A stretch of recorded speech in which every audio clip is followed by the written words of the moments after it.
那彰化县政府也发出了一个公告，也是在明天呢，它可能启动的机制呢，也是比较升级的。那包含我们体育场、体育馆都包含在内，说可能不能使用。那跟我们原定的计划，明天就要连续打第二场这件事情呢，可能就没办法如期的举行。所以呢，我刚刚也跟2支球团在这边场边就直接进行讨论。那我们当然就是先延赛，那等候这个疫情稍微稳定，那或许不会是在彰化，那或许也不会是在双北，那也看看有没有适合的第3地，这些都有可能。可是现在全台的疫情确实是延烧，那短时间内，我觉得在场馆或在各方面配套都是一个挑战。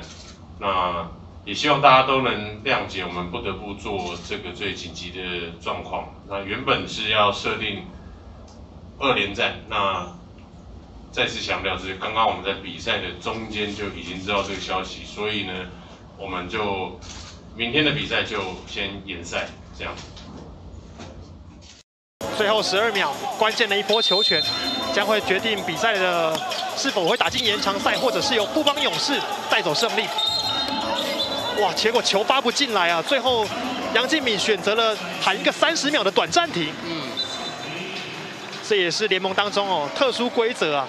这一个短暂停可以说是救了台新梦想家。对，其实时间还有12秒啊，对于梦想家来说啊，绰绰有余。成功发进场内了，阿敏在高位，3分线外，无敌的跳投有，3分球，追平的3分弹，99比99，阿美战士杨敬敏，哇，杨敬敏，完爆，绝对是梦想家这边最重要、最宝贵的。你说富邦这边有3宝啊，那阿敏这个大宝啊，对于这个梦想家来说啊，是多么的重要啊！99比99，这一波防守对于梦想家来说相当关键。地板传球，张宗宪 for the win！ 漂亮的 fadeaway jumper！ 哇！最后2秒钟有机会扳平比数，马上的还原颜色，101比101！哇！快打1分！哇！最后这12秒钟，哇！简直是太吊人胃口了。张宗宪刚刚这一个漂亮的绝杀球，马上就被 Hicks 的快攻给抵消了。再来看一次，哇！张宗宪投的真是太漂亮，感觉塞瑟夫有跑去还要扶这个张宗宪呢。